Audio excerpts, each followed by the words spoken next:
That's TCS and what we should expect. We have Gautam Duggad who's with us. He's a market master of the day, head of research at Motilal Oswal Financial Services. Gautam, good to have you with us here. Thank you very much for joining us.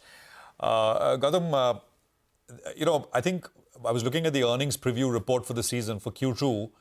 For the full year FY25, I think you've brought down earnings expectations, EPS for Nifty, quite sharply. Correct me if I'm wrong, from about, 1320 to 1280 or so? Yeah, hi Prashant. Good morning. Thanks for having me. Yes, your conclusion is correct. We have brought down the estimates by 4%. So there has been a 4% earnings cut for both FY25 and roughly 3.5% for FY26. So we were at about 1115 and 1315. It stands revised to 1070 and about 1270. So essentially FY25 earnings now will be 7%, which will be the first year of a single-digit growth in last 5 years. So there is definitely a moderation out there, but there is a nuance to it. If you look at the earnings cut of 4%. Gautam, Gautam, you said first time single-digit growth in 5 years. 5 years. That's what you said? Yeah. Okay. So first time single-digit growth in 5 years. So what has happened, Prashant, is there has been a sharp cut in commodities. So for example, out of the 4% earnings cut that we have done in Nifty FY25, 80% of that 4% cut has come from 4 companies: Reliance, ONGC, Tata Steel, and JSW Steel. They account for 3.2% of that 4% cut. What it means is that the rest of the 46 companies put together have seen less than 1% earnings cut. More importantly, the broader coverage universe that we have, X of Nifty, which is about 225 stocks, they've seen less than 1.5% earnings cut. But the earnings cut look exaggerated because the 4 biggies in the Nifty have seen a slightly larger cut. So for example, Singapore GRM has been flat quarter to quarter. So Reliance has seen some cut in standalone, some cut in retail.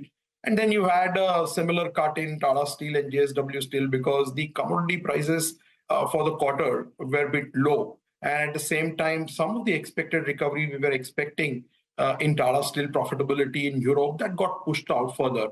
So yes, there is a cut. Yes, there is a moderation. But there is it's not a broad-based moderation. There are 3-4 companies which are driving large part of this cut.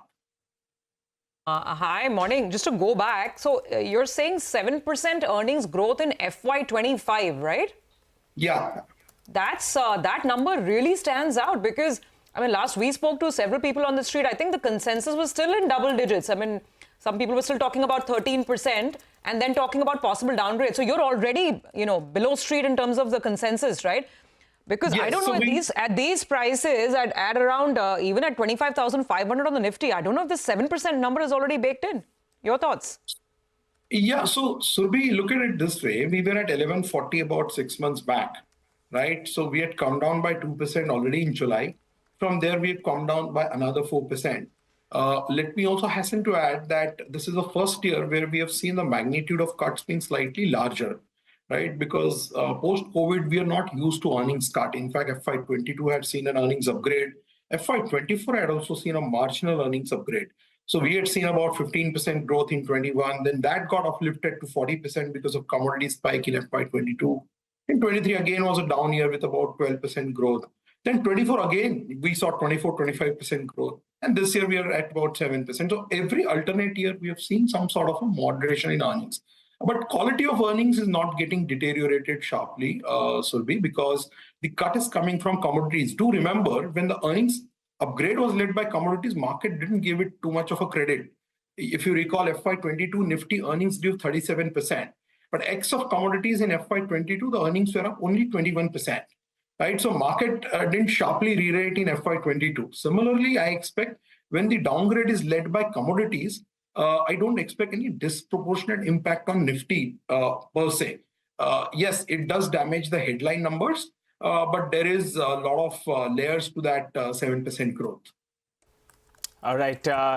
Gautam, so we've got that. The past quarter is going to be a little bit subdued, but you're saying that for FY26, we'll see high teens growth, which evens out things to some extent.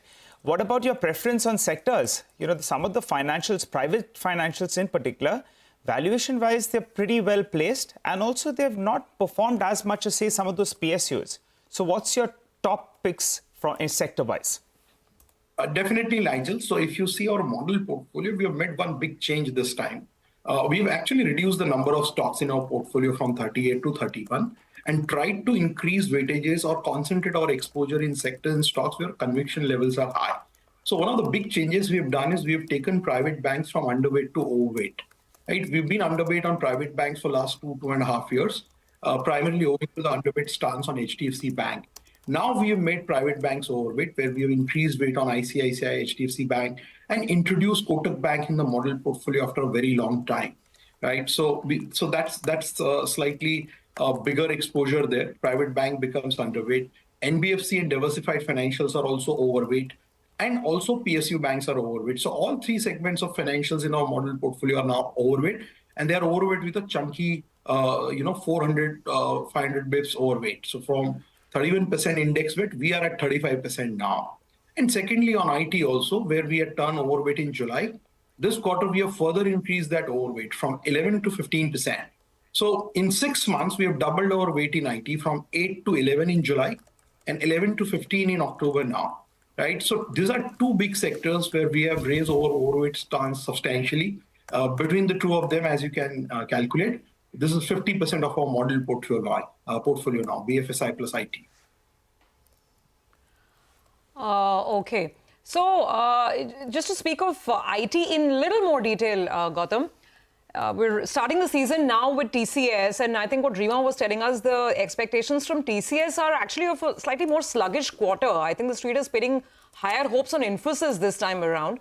How are you reading it? How are you reading it? How are you reading the trends? And I think there's some talk about while BFSI in the US is probably looking better, manufacturing in Europe, and we know, right, auto sales, we know what's happening with the auto sector in Europe. That is possibly a concern. Your thoughts? So, Surbhi, yes, Infosys will post, our expectation is 3% QOQ constant currency growth. So amongst the large cap, that's why our preference is towards HCL Tech and Infosys. If you see the composition of our model portfolio in IT, we have the highest overweight on HCL Tech for last 2 years running, and then we have Infosys in the large cap. And in mid cap, we continue to hold persistent and now have added Coforge. So as far as this quarter is concerned, we are definitely expecting some improvement in the commentary on IT sector. If discretionary demand were to revive, if not now, after another 3-4 months, I think Infosys will stand to be the biggest beneficiary. HCL Tech definitely has improved its free cash flow characteristics over the last 2 years, which is why we are giving it a slight premium to Infosys on valuations. Net, we think valuations on IT sector are at a stage where risk reward is very favorable. And as far as mid cap in IT is concerned, the growth continues to outperform large cap. If you look at last 10-15 years of IT companies and compare the behavior of large and mid cap IT on earnings growth and valuations, you would see that every alternate 2-3 years, the mid cap IT used to go in premium and then fluctuate with discount to large cap. This time around, the premium of mid cap IT has lasted versus large cap IT for almost 4 years now. And one of the big drivers for that premium sustaining for so long is the continued outperformance on growth of mid-cap IT versus large-cap IT. As far as we are concerned, we've made it much bigger overweight now with both top-down as well as bottom-up perspective.